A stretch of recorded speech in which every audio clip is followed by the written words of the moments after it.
এই দুশ্চিন্তা, পেরেশানি, মারাত্মক পেরেশানি থেকে মুক্তি পাওয়ার জন্য বিষ্ণু ইসলাম দুটো দোয়া পড়তেন। কয়টা?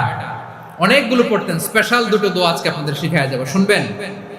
বিষ্ণু ইসলাম যখন খুব বিপদে পড়তেন, দুশ্চিন্তা ওনাকে ঘিরে ধরতো, উনি পড়তেন ইয়া হাইয়ু ইয়া কাইয়ুম বিরহমাতিকা আস্তাগীথ, ইয়া হাইয়ু ইয়া কাইয়ুম বিরহমাতিকা আস্তাগীথ, ইয়া হাইয়ু ইয়া কাইয়ুম, হে শাশ্বত অবিনশ্বর, হে চিরঞ্জীব, বিরহমাতিকা আস্তাগীথ, তোমার রহমতের উসিলায় তোমার কাছে ফরিয়াদ করি। এটা পড়তেন।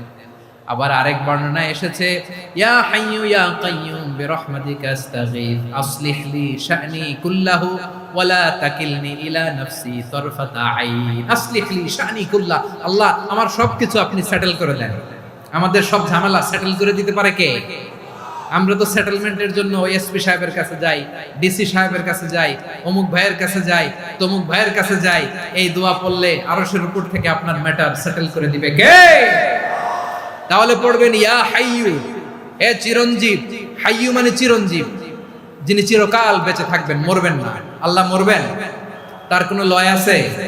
ক্ষয় আছে?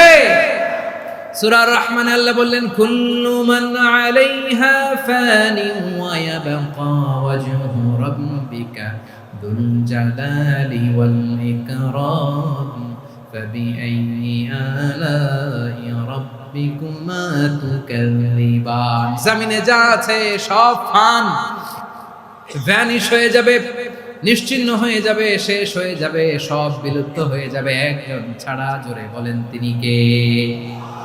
ইয়া হাইয়ু। আমার সাথে আওয়াজ করে পড়েন ইয়া হাইয়ু ইয়া কাইয়ুম ইয়া হাইয়ু ইয়া কাইয়ুম বিরহমাতিকা আস্তাগীথ আসলিহ লি শা'নি কুল্লা ওয়ালা তাকিলনি ইলা নাফসি তারফাতা আইন। এভাবে দোয়া করলে আপনাকে বিপদ মুক্ত করবে কে? এই দোয়াটা কেন পছন্দ আল্লাহর কাছে?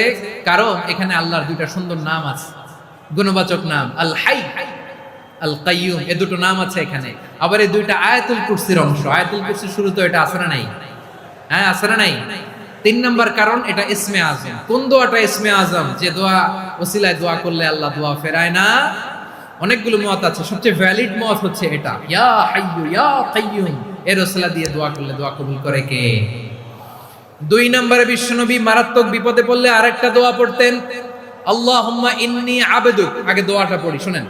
আল্লাহুম্মা ইন্নী আবদুক ওয়া ইবনু আবদিক ওয়া ইবনু আমাতিক নাসিয়াতি বিয়াদিক মাদিন ফিয়া হুকমুক আদলুন ফিয়া কাদাউক আসআলুকা বিকুল্লি ইসমিন হুয়া লাক সাম্মাইতা বিহি নাফসাক আও আনসালতাহু ফি কিতাবিক আও আল্লামতাহু আহাদাম মিন খালকিক أو استأثرت به في علم الغيب عندك أن تجعل القرآن ربيع قلبي ونور صدري وجلاء حزني وذهاب همي। سبحان الله পড়েন। বিশ্বনবী বলতেন আল্লাহুম্মা ইন্নী আবদুক, ও আল্লাহ আমি আপনার গোলাম, ওয়া ইবনু আবদিক, গোলামের ঘরের গোলাম, ওয়া ইবনু আমাতিক, বাদীর ঘরের গোলাম। মানে আল্লাহ আমি আপনার গোলাম। আমার বাবা আব্দুল্লাহ ছিল আপনার গোলাম, আমার মা আমিনা ছিল আপনার বাদী। মানে আমরা গোলাম বংশের, সব গোলাম। নিজের এর চেয়ে আর ছোট করে আল্লাহর কাছে উপস্থাপন করা যায় আমার ভাইরা? কথা কি বুঝতেছেন? নিজেকে এর চাইতে ছোট, নগণ্য আর তুচ্ছ করে আল্লাহর সাথে প্রেজেন্ট করা যায়? বিশ্বনবী বললেন ও আল্লাহ আমি আপনার গোলাম, গোলামের ঘরের গোলাম, দাসীর ঘরের গোলাম, নাসিয়াতি বিয়াদিক, আমার মাথার চুলের ছুটি আপনার হাতের মুঠোয়। আপনি ডানে টান দিলে আমি ডানে যেতে বাধ্য, আপনি বাঁয়ে টান দিলে বাঁয়ে যেতে বাধ্য। সুবহানাল্লাহ বলেন। বিশ্বনবী বললেন আল্লাহ আমার মাথার চুলের ঝুঁটি আপনার হাতের মুঠোয়। আচ্ছা, এইভাবে কাকে ধরা হয়? যে খুব ছোট, ঠিক কি না? নিজেকে কত ছোট করলেন বিশ্বনবী। ও আল্লাহ আমার মাথার চুলের ঝুঁটি আপনার হাতের মুঠোয়, আপনি ডানে টানলে আমি ডানে যাব, বাঁয়ে টানলে বাঁয়ে যাব। আল্লাহ আসআলুকা বিকুল্লি ইসমিন হুয়া লাক নাসিয়াতি বিয়াদিক মাদিন ফিয়া হুকমুক, আপনার নির্দেশ আমার উপর কার্যকর হবেই হবে। আদলুন ফিয়া কাদাউক, আপনার ফয়সালা, যেই ফয়সালাই আপনি আমার জন্য করেন এটাই ইনসাফ। সুবহানাল্লাহ বলেন। আমরা আল্লাহর ফয়সালায় সন্তুষ্ট হতে চাই না। কত কমপ্লেইন, আল্লাহ তুমি এটা দিলা না, ওইটা পাইলাম না, ওইটা হইল না রে, এরকম অভিযোগ, কমপ্লেইন আমাদের আছে না নাই? আর বিশ্বনবী বলতেন আদলুন ফিয়া কাদাউক, আল্লাহ আমার জন্য তোমার যেটা ফয়সালা এটাই সবচেয়ে শ্রেষ্ঠ ইনসাফ, এর চেয়ে ইনসাফ আর হতে পারে। এভাবে কায়েম মনোবাক্যে আল্লাহর কাছে বিশ্বনবী দোয়া করতেন। এরপরে বিশ্বনবী বললেন, আল্লাহ তোমার যত নাম আছে সব নামের ওসিলায় দোয়া করি, যে নাম তুমি আমাদেরকে জানিয়েছো, যে নাম তুমি আমাদেরকে জানাও নাই, যে নাম তুমি কোরআনে নাজিল করেছো, যে নাম নাজিল করো নাই, যে নাম শুধু নবীদেরকে জানিয়েছো।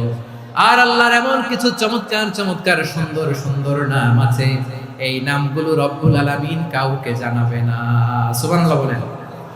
আমরা তো 99 নাম জানি, 100 নাম জানি আল্লাহ, কিন্তু আল্লাহর এমনও কিছু নাম আছে যেগুলো আল্লাহ বিশ্বনবীরও জানায় নাই।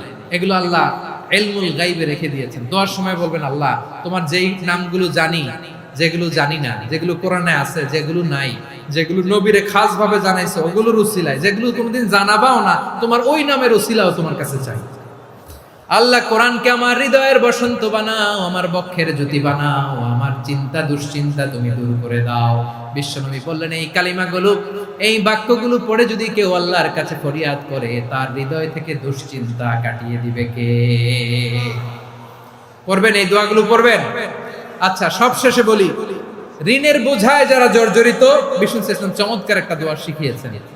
আমাদের অনেকে ঋণের বোঝায় জর্জরিত, আছে না নাই? এদিকে কেউ আছেন? থাকলে হাত তোলার দরকার নেই, থাকলে এই দোয়াটা পড়বেন। এক সাহাবীর নাম আবু উমামা, নামাজের ওয়াক্ত ছাড়া উনি মসজিদে যেয়ে বসে আছে। বিশ্বনবী বললেন, কি রে আবু উমামা, নামাজের তো ওয়াক্ত হয় নাই, মসজিদে কি? সাহাবী বলে, হুমুমুন লাজিমাতনি ওয়া দুয়ুন, নবী গো ঋণের বোঝায় এমন টেনশনে আছি, ঘরে থাকতে পারলাম না, মসজিদে চলে আসছে। বিশ্বনবী বলেন, আমি কি তোমার এমন একটা দোয়া শিখাবো যেটা পড়লে আল্লাহ তাআলা তোমার ঋণের বোঝা হালকা করে দিবেন? আবু উমামা বললেন, ইয়া রাসূলুল্লাহ, অবশ্যই শিখাবেন। বিশ্বনবী বললেন, তাহলে তুমি পড়বা, আল্লাহুম্মা ইন্নী আউযু বিকা মিনাল হাম্মি ওয়াল হাযান ওয়া আউযু বিকা মিনাল জুবনি ওয়াল বুখল ওয়া আউযু বিকা মিন গালাবাতিদ দাইনি ওয়া কাহরির রিজাল। ও আল্লাহ, তোমার কাছ থেকে দুশ্চিন্তা থেকে পানাহ চাই, কৃপণতা, ভীরুতা, অলসতা, কার্পণ্যতা, এই সব কিছু থেকে, মানুষের কঠোরতা, আমার উপর মানুষের আধিপত্য এবং ঋণের বোঝা থেকে পানাহ চাই। এই দোয়াটা যখন বিশ্বনবী শিখাই দিলেন, আবু উমামা বারবার এই দোয়া পড়ে, আল্লাহুম্মা ইন্নী আউযু বিকা মিনাল হাম্মি ওয়াল হাযান ওয়া আউযু বিকা মিনাল আজজি ওয়াল কাসাল ওয়া আউযু বিকা মিনাল জুবনি ওয়াল বুখল ওয়া আউযু বিকা মিন গালাবাতিদ দাইনি ওয়া কাহরির রিজাল। আবু উমামা বলে, এই দোয়া আমি পড়তে লাগলাম আর পড়তে লাগলাম, কিছুদিন পরে দেখা গেল বিশ্বনবীর শেখানো এই দোয়ার বদৌলতে আল্লাহ তাআলা আমার সব ঋণ পরিশোধের ব্যবস্থা করে দিয়েছেন। পড়বেন।